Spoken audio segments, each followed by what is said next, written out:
ఇది వాహనదారులకు ఒక చేదు వార్త. ఏంటంటే చలాన్ పడిన వెంటనే బ్యాంక్ అకౌంట్ నుంచి డబ్బులు కట్టేలా ఒక సరికొత్త ప్రాసెస్ని ఇప్పుడు తెలంగాణ గవర్నమెంట్ ఇంట్రడ్యూస్ చేయబోతుంది. వెహికల్ రిజిస్ట్రేషన్ సమయంలోనే మనం ఇక నుంచి బ్యాంక్ అకౌంట్ను కూడా లింక్ చేయాలట. ఇకపై చలాన్లకు సంబంధించి అసలు డిస్కౌంట్లే ఉండవు. అలాగే ఇప్పటికే దీనికి సంబంధించి రవాణా శాఖకు సీఎం రేవంత్ ఆదేశాలు కూడా జారీ చేసినట్లుగా తెలుస్తోంది. సో ఖచ్చితంగా ఇది వాహనదారులకు పిడుగులాంటి వార్త. మీ బ్యాంక్ అకౌంట్స్ని మీ వెహికల్ రిజిస్ట్రేషన్ సమయంలో మీరు కనెక్ట్ చేయాలి. At the same time maybe existing vehicles కూడా ఇప్పటికే మీ పేరు మీద ఉన్నటువంటి వాహనాలకు సంబంధించి మీరు మీ అకౌంట్ నెంబర్ను కూడా యాడ్ చేయాల్సి ఉంటుంది. అతి త్వరలో దీనికి సంబంధించి డ్రైవ్స్ జరిగే అవకాశం ఉంది. అండ్ ఇక మీద నుంచి మీకు చలాన్ పడిన విషయం మీ అకౌంట్లో డబ్బులు కట్ అయిన తర్వాత అర్థమవుతుంది. ఇప్పటి వరకు అయితే సహజంగా మనం చెక్ చేసుకుంటాం, లేదంటే మనకు ఒక మెసేజ్ వస్తుంది చలాన్ పడింది అని, మనంతటా మనం కడతాం కొన్నిసార్లు.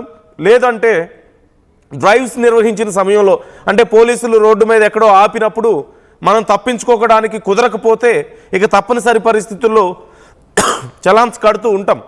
కానీ ఇప్పటి నుంచి ఈ గొడవంతా ఉండదు. మీకు చలాన్ పడిన విషయం మీ అకౌంట్లోంచి డబ్బులు కట్ అయిన తర్వాత మీకు అర్థమైపోతుంది, ఓహో ఆటోమేటిక్గా మనకి చలాన్ పడింది అన్న విషయం. సో ఇది ఖచ్చితంగా పిడుగులాంటి వార్త వాహనదారులకి. జాగ్రత్తగా ఉండండి. ఇక నుంచి చలాన్లు పడే పరిస్థితులకి మీరు రావద్దు. ఫస్ట్ ఆఫ్ ఆల్ వస్తే మీకు ఇక వేరే అవకాశం ఉండదు. సో మరి ఈ విధి విధానాలు ఏంటి? ఒకవేళ ఆ టైంలో మన అకౌంట్లో డబ్బులు లేకపోతే డబ్బులు పడే వరకు వెయిట్ చేస్తారా? నెగిటివ్ బ్యాలెన్స్ ఏమైనా పడుతుందా దీనివల్ల? అండ్ ఇక నుంచి రోడ్ల మీద పోలీసులు ఆపి మన వెహికల్ మీద చలాన్లు ఎంత ఉన్నాయో చెక్ చేసే పరిస్థితులు ఉండవా? ఇప్పటికే వెహికల్స్ ఉంటే ఒకవేళ కొత్తగా తీసుకునే వెహికల్స్కి మనం అకౌంట్ యాడ్ చేసుకోవాల్సి ఉంటుంది, లింక్ చేయాల్సి ఉంటుంది. వాళ్ళు చేస్తారు. మరి ఇప్పటికే మనకి వెహికల్ ఉండుండొచ్చు. సో మన అకౌంట్స్ ఇప్పుడు లింక్ చేస్తారా? మరి దీనికి సంబంధించి డ్రైవ్స్ ఏమైనా జరుగుతాయా? లేదంటే లాస్ట్ డేట్ ఏమైనా పెట్టి ఒకవేళ లింక్ చేయకపోతే దానికి కూడా ఫైన్ ఏమైనా వేస్తారా? So there are lot of doubts. మనం డీటెయిల్స్ తెలుసుకుందాం. బిఫోర్ దట్ ఒక్కసారి సీఎం ఏమన్నారో చూద్దాం ఆయన మాటల్లోనే. ఏదైనా చలానా వేస్తే ఒక్క పైసా తగ్గించకండి. మూడవది, వాళ్ళ బ్యాంక్ అకౌంట్స్తోని డైరెక్ట్గా డిపార్ట్మెంట్కి సింక్రనైజ్ చేయండి. ఎప్పుడు చలానా పడితే ఆటోమేటిక్గా వాళ్ళ అకౌంట్లోకి వెళ్ళి డిడక్ట్ అయ్యి పోయే విధంగా ఈరోజు బండి రిజిస్ట్రేషన్కి వచ్చినప్పుడే ఆ బండి యజమాని యొక్క ఖాతాను మీరు తీసుకోండి. బ్యాంక్ అకౌంట్ను అటాచ్ చేయండి. ఏ బండి అయితే స్పీడింగ్ చేస్తుందో, ఏ బండి అయితే సిగ్నల్ జంప్ చేస్తుందో, ఏ బండికి అయితే చలానా పడుతుందో ఆటోమేటిక్గా ఆ యజమాని అకౌంట్లో నుంచి నగదులు బదిలీ అయ్యే విధంగా మీరు ఈరోజు టెక్నాలజీని వాడుకోండి. బ్యాంకులను కూడా సమన్వయం చేసుకోండి. తప్పని పరిస్థితిలో ఇంకా నో మోర్ డిస్కౌంట్స్. 10 చలాన్లు 15 చలాన్లు పడి ఏదో ఒక రోజు డిస్కౌంట్ ఇవ్వకపోతుందా గవర్నమెంట్? గతంలో మనం చూసాం. కేసీఆర్ గవర్నమెంట్ ఉన్న సమయంలో, బీఆర్ఎస్ ఉన్న సమయంలో డిస్కౌంట్లు ఇచ్చారు. 70%, 80% డిస్కౌంట్లు ఇచ్చారు. 10,000 ఉన్నవాళ్ళు 2,000, 1,500 కట్టి తప్పించుకున్నారు. 1,000 రూపాయలు ఉంటే ఇక మనకు తెలిసిందే, ఒక 200-300తో ఈజీగా అయిపోయింది. చాలా హ్యాపీగా ఫీల్ అయ్యారు చాలామంది ఆ సమయంలో. సో ఇక నుంచి అలాంటి పరిస్థితులు లేవు. మీకు ఎంత ఫైన్ ఉంటే అంత ఫైన్ కట్టాల్సిందే, రూపాయి కూడా తగ్గేది లేదు. సీఎం ఖరాఖండిగా చెప్తున్నారు. అండ్ మన అకౌంట్స్ యాడ్ చేయమని చెప్తున్నారు, కనెక్ట్ చేయమని చెప్తున్నారు. సో ఖచ్చితంగా ఇది ఒక సెన్సేషనల్ డెసిషన్. మరి వాహనదారుల నుంచి ఎలాంటి రెస్పాన్స్ వస్తుంది ఈ విషయంలో అనేది చూడాలి. మధు జాయిన్ అవుతున్నారు, మా ప్రతినిధి. మధుని అడిగి మరిన్ని డీటెయిల్స్ తెలుసుకుందాం. మధు, చాలా డౌట్స్ వస్తున్నాయి ఇక్కడ చాలామందికి. సో ఎలా చూడాలి అసలు ఈ నిర్ణయం? ఇప్పుడు సడన్గా ఎప్పటి నుంచి ఇంప్లిమెంట్ అవ్వబోతోంది? ఇప్పుడు ఒకవేళ ఆల్రెడీ వాహనాలు ఉంటే వాళ్ళకి సంబంధించిన అకౌంట్స్ కూడా యాడ్ చేస్తారా? డీటెయిల్స్ ఏంటి?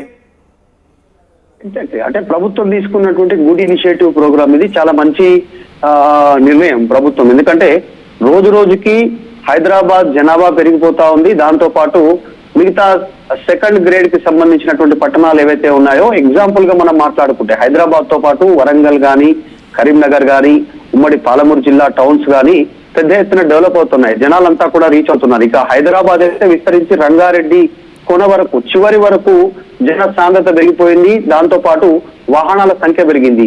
కరోనా తర్వాత సొంత వాహనాల వాడకం విపరీతంగా పెరిగిపోయింది.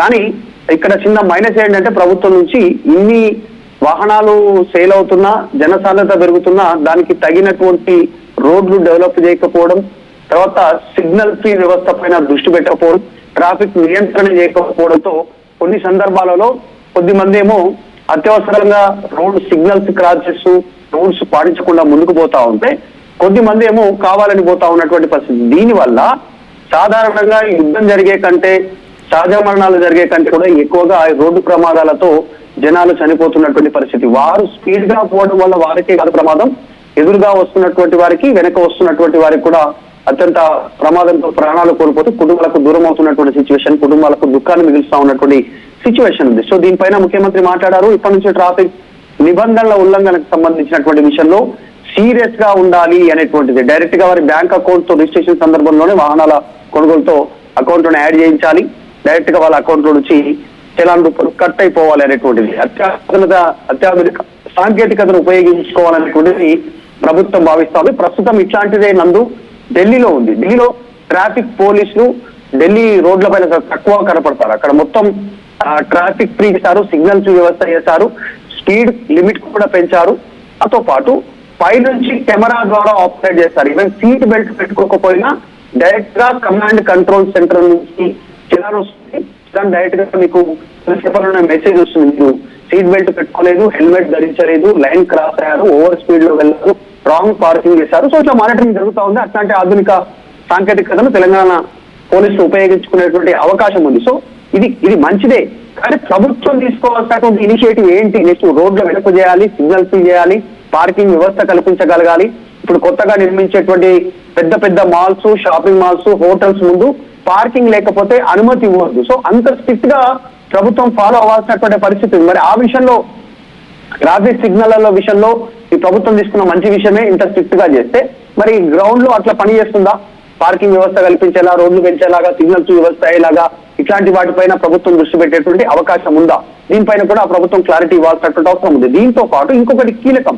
ఇప్పుడు ఎగ్జాంపుల్, నేను మధు ఒక వాహనాన్ని కొనుక్కుంటే, 2 వీలరో 4 వీలరో వాహనం కొనుక్కుంటే నా బ్యాంక్ అకౌంట్ అటాచ్మెంట్ అవుతుంది, ఓకే, ఇంతవరకు ఓకే. కానీ ఇప్పుడు ప్రభుత్వానికి సంబంధించిన వాహనాలు కూడా బయటే ఉన్నాయి. ఆర్టీసీ బస్సు ఉంటుంది, ఎమ్మెల్యేలు, మంత్రులు, ఎంపీలు తిరిగే వాహనాలు ఉంటాయి, వాటి ప్రభుత్వ వాహనం దాని మీద ఉంటుంది. ఆ చలాన్ ఎవరు కడతారు? ఇప్పుడు వాళ్ళు కూడా ఓవర్ స్పీడ్ ఉంది, మేము ఇప్పటి చూస్తా ఉన్నాం. ఎమ్మెల్యేలు, ఎంపీలు రీసెంట్ గా కొన్ని ముఖ్యమంత్రి వాహనాలకు కూడా చలాన్ ఉంది అనేటువంటి వార్తలు వినిపించాయి. సో వారి సంగతి ఏంటి? ఆ డబ్బులు ఎవరి అకౌంట్ లో నుంచి కట్ అవుతాయి? మరి ఒకవేళ ఎమ్మెల్యే ఉంటే ఎమ్మెల్యే అకౌంట్ లో నుంచే కట్ కావాల్సి ఉంటుంది, మంత్రి ఉంటే మంత్రి అకౌంట్ లో నుంచే కట్ కావాల్సినటువంటి అవసరం ఉంది. ప్రభుత్వ వాహనాలు, కలెక్టర్ కావచ్చు, ఇంకా పై స్థాయి అధికారులు, వాళ్ళ అకౌంట్ ఉంటే వాళ్ళ డైరెక్ట్ పర్సనల్ అకౌంట్ నుంచే కట్ చేయాల్సినటువంటి అవసరం ఉంది. డిపార్ట్మెంట్ పే చేస్తే మళ్ళీ ప్రజల జేబుల నుంచి డబ్బు పోయినట్టుగానే ఆలోచించాల్సి ఉంటుంది. సో ఇది గుడ్ ఇనిషియేటివ్, ప్రభుత్వం తీసుకున్నటువంటి వండర్ఫుల్ అంశం ఇది. దీన్ని ఖచ్చితంగా స్వాగతించాల్సినటువంటి అవసరం ఉంది. మీరు చెప్పినట్లు ఇంతకుముందు మీరు మెన్షన్ చేశారు, మరి రోడ్ల మీద సమస్యలు ఉంటే చాలా చాలా